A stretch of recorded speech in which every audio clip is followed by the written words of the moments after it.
Hello guys. आज का हमारा संस्कृत का थर्ड लेक्चर है और हम आज उपसर्ग देखेंगे। हमारे सिलेबस में 22 उपसर्ग दिए हैं, इन्हीं 22 उपसर्गों को हमें देखना है। तो चलिए अब हम उपसर्ग पढ़ेंगे।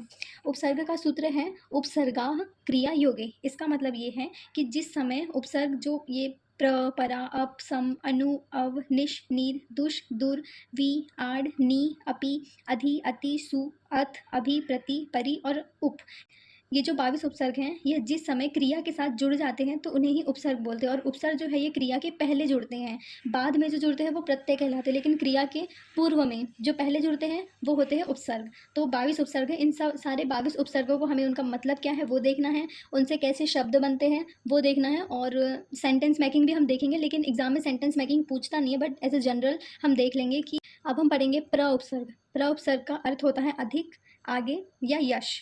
फिर हम देखेंगे तो भवती ये क्रिया है, भवती के आगे अगर प्र उपसर्ग लगता है तो ये शब्द बनता है प्रभवती, इसका अर्थ है प्रकट होता है। फिर वैसे ही नमति, नमति के आगे अगर प्र उपसर्ग लगा है तो इसका अर्थ होता है प्रणमति, मतलब झुककर प्रणाम करता है। ऐसे ये बहुत सारे शब्द हैं जैसे कि प्रणीयति, प्रहरति, प्रहार, प्रगति, प्रभाव, प्रवेश, प्रवाह, प्रणय, प्रकर्ष, प्रयत्न, प्रतिष्ठा और भी बहुत सारे शब्द हैं। तो अब हम इसका वाक्य में प्रयोग देखेंगे। तो प्रभवती का वाक्य में प्रयोग कर रहे हैं तो कार्यक्रम सम्यक भवति, ये वाक्य बन गया। फिर हमने प्रगति शब्द ले लिया तो तत्र प्रगति अस्ति। फिर प्रयास शब्द ले लिया तो सागरः प्रयास करोति। फिर प्रचलति ले लिया तो अत्र कक्षा प्रचलति। तो ये सब प्र उपसर्ग के वाक्य है और हमें तो सिर्फ शब्द बनाने के लिए आएगा एग्जाम में, हमें वाक्य बनाने नहीं आ सकता, बट हम पढ़ लेते हैं। फिर दूसरा उपसर्ग है परा उपसर्ग। परा उपसर्ग का अर्थ होता है उल्टा या पीछे। इसमें भी परा उपसर्ग में जैसे कि जय के आगे परा लगा दिया तो पराजय, फिर भव के आगे परा लगा दिया तो पराभव, पराकाष्ठा, पलायते, पराकरोति, प्रजायति। अब इनके वाक्य देख लेते हैं परा उपसर्ग के वाक्य। सेवकः तस्य पराधीनः, राजा युद्धे पराक्रमी वर्तते, रामः रावणं प्रजायते, रामस्य पराक्रम प्रसिद्ध अस्ति। ये जो सेंटेंस है इसमें दो आए हैं, मतलब इसमें परा भी उपसर्ग आया है और प्र उपसर्ग, दोनों उपसर्ग का प्रयोग हुआ है इस वाक्य में। रामस्य पराक्रम प्रसिद्ध अस्ति, ठीक है। फिर हम आते हैं अप उपसर्ग में। तो अप उपसर्ग का अर्थ होता है बुरा या अभाव। तो इसके वाक्य देखेंगे। अपकरोति, अपसरति, अपजानीते, अपनौति। अब इसके वाक्य देख लेते हैं। रावणः सीता अपहरति, अपकारः न करोतु, चौरः धनिकस्य धन अपहरति। फिर आते हैं सम उपसर्ग पे। तो इसका अर्थ होता है अच्छी तरह से, भली भांति। फिर इसमें है सम धन भवति, संभवति, संक्षिप्त, संचनौति, संग्रहति। अब इसका वाक्य देख लेते हैं। रामः रावणं सहरति, रामः संस्कृत वदति, छात्रा गुरुमं संगच्छते। तो ये सम उपसर्ग के वाक्य हैं। अब आते हैं अनु उपसर्ग पे। तो अनु उपसर्ग का अर्थ होता है पीछे। इससे वाक्य बनेंगे अनुभवती, अनुकरोति, अनुगच्छति, अनुसरति, अनुवाद, अनुज्ञानति, ऐसे बहुत सारे बनेंगे। फिर इसका वाक्य देखें तो इसमें है सीता रामम अनुसरति, रामस्य अनुकरणं करोति, प्रजा नृपः अनुगच्छति, अयम तस्य अनुवादः। तो ये अनु उपसर्ग हो गया। फिर देखेंगे, अब हम देखेंगे अव उपसर्ग। इसका अर्थ होता है नीचे या दूर। फिर इसका वाक्य है अवगच्छति, अवक्षिपति, अवजानन्ति, अवतरति। फिर इसका वाक्य में प्रयोग देखेंगे तो रामः पाठम अवगच्छति, अत्र उत्तम अवकाशः अस्ति, अधः अवकाश वर्तते, सः सम्यक अवगच्छति। तो ये अव उपसर्ग हो गया। फिर आते हैं निश उपसर्ग पे। तो निश उपसर्ग का भी अर्थ होता है नीचे और दूर। फिर इसका वाक्य है निसरति, निकलता है, निश्चिनोति, निश्चय करता है, निष्कामित, निकलता है, निस्वति, समाप्त करता है। फिर इसका वाक्य में प्रयोग। जलम इतः निसरति, सूर्यम निश्चल अस्ति, सर्प बिलात निस्सरति। फिर नीर उपसर्ग है, इसका भी अर्थ होता है नीचे और दूर। फिर इसका है निरिष्यते, निर्वहति, निरस्यति, निर्गच्छति।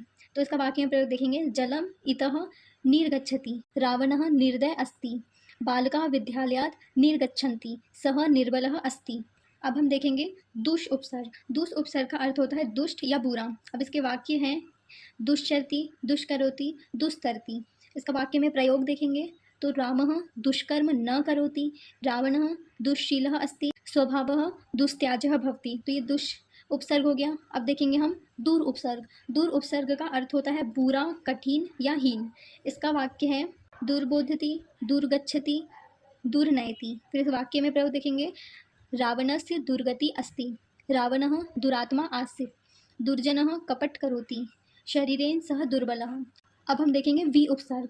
वी उपसर्ग का अर्थ होता है पृथक, बिना, विविध, विशेष। इसका वाक्य देखेंगे वितरती, व्याप्तनोति, वनीयते, विजयते। अब इसका वाक्य में प्रयोग देखते हैं। सीता वने विहरति, बालकः पाठस्य विमर्श करोति, गोपालः विजयं प्राप्नोति, रमेशः विनम्रः अस्ति, अशोकः मिष्ठान्नं वितरति, गीता अहं कर्ज विनीयते। अब हम देखते हैं आड उपसर्ग। आड उपसर्ग का अर्थ होता है पर्यंत या ओर। इसमें वाक्य है आनयति, आचरति, आगच्छति, आरोहति। अब इसका वाक्य में प्रयोग देखेंगे तो रामः शालम आगच्छति, रामस्य आचारः उत्तम अस्ति, पिता अत्र आगच्छति। फिर आते हैं नी उपसर्ग पे। तो नी उपसर्ग का भी अर्थ होता है पर्यंत और ओर। इसमें वाक्य है निवेदयति, निवर्तते, निवीक्षते, निदधाते। अब इसका वाक्य में प्रयोग देखेंगे तत्र गन्तु निषेधः अस्ति, रामस्य निवासः अयोध्या अस्ति, रमेशः मित्रं निगद्यति। अब देखेंगे अधि उपसर्ग। अधि उपसर्ग में भी इसका अर्थ वही है पर्यंत और ओर। इसमें वाक्य है अधिकरोति, अधिगच्छति, अधियास्यते, अधिवस्ति। इसमें वाक्य में प्रयोग करेंगे तो शिष्यः पाठम अधिगच्छति, युक्कम संस्थया अध्यक्षः अस्ति, नृपः सिंहासनम अधितिष्ठति। अब देखेंगे अपि उपसर्ग। अपि उपसर्ग का अर्थ होता है निकट, मतलब पास में। फिर इसमें है अपि गिरति, अपि धते। फिर इसका वाक्य में प्रयोग देखेंगे तो बालः द्वारम अपि धाति, फिर द्वारपालः द्वारम अपि दधाति। फिर देखेंगे हम अति उपसर्ग।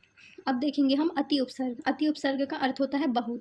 अति का मतलब ही बहुत होता है। फिर इसमें वाक्य है अतिशेते, अति वाहयति, अति क्रामति, अत्येति, मतलब पार करता है। फिर इसका वाक्य में प्रयोग देखेंगे बालस्य कृते अतिसारः अस्ति, वातस्य अतिरेकः भवति, दुर्जनः अत्याचारः करोति। फिर आते हैं हम सु उपसर्ग में। सु का मतलब होता है सुंदर। फिर इसमें वाक्य है सुपचति, सुशोभिते, सुचरति, सुकरोति। अब सु उपसर्ग का वाक्य में प्रयोग देखते हैं एतत् कार्यं सुभलमस्ति, वृक्षः सुदीर्घः अस्ति, सुपुत्रः सर्वत्र सुशोभते। फिर देखते हैं उत उपसर्ग। उत उपसर्ग का अर्थ होता है श्रेष्ठ, ऊपर और ऊंचा। फिर इसका वाक्य देखते हैं उद्गच्छति, उद्भवति, उत्तिष्ठति, उद्धरति। फिर इसका वाक्य देखेंगे देवं भक्तम उदरति, खगाः आकाशे उत्पन्नति, बालस्य उन्नति भवति। फिर देखेंगे अभि उपसर्ग। अभि उपसर्ग का अर्थ होता है पास या ओर। इसमें है अभिभवति, अभिमान्यते, अभिभविष्यति, अभिदधाति। फिर इसका वाक्य में प्रयोग देखेंगे नटः सम्यक् अभिनयति, अभ्यागतः सर्वदा पूजनीय, तत्र स्वच्छता अभियानः अस्ति। फिर देखेंगे प्रति उपसर्ग। प्रति उपसर्ग में इसका अर्थ होता है उल्टा या ओर। फिर इसका शब्द है प्रतिकरोति, प्रतीक्षते, प्रत्येति। फिर इसका वाक्य में प्रयोग देखेंगे इच्छुकः भिक्षां प्रतिगृहति, प्रत्येकः बालकः स्वकार्यः करोति, सः प्रतिक्रिया ददाति, सः ग्रामात् प्रत्यागच्छति। अब आते हैं हम परि उपसर्ग पे। तो परि उपसर्ग का अर्थ होता है चारों ओर। इसका है वाक्य परिणयति, परीक्षते, परिक्रमते। फिर वाक्य में प्रयोग देखेंगे सह समस्या परिहरति, राधायाः परिवारः सुशीलः, सः परिश्रमः करोति, रमेशः परिश्रमी वर्तते। फिर हमारा लास्ट उपसर्ग है उप उपसर्ग। इसका अर्थ होता है समीप या निकट। इसमें है उपकरोति, उपदिष्टति, उपौति। फिर इसके वाक्य में प्रयोग है शिष्यः गुरु उपचरति, शिष्यः गुरु अपगच्छति, सः उपवासः करोति, सा सदैव उपकरोति। तो ये हमारे सारे उपसर्ग हो गए। हमने पूरे 22 उपसर्ग देखे, उसके वाक्य देखे और उसके वाक्य में प्रयोग भी देखे। सो आई विश कि आपको सबको अच्छा लगा हो। So thank you for watching.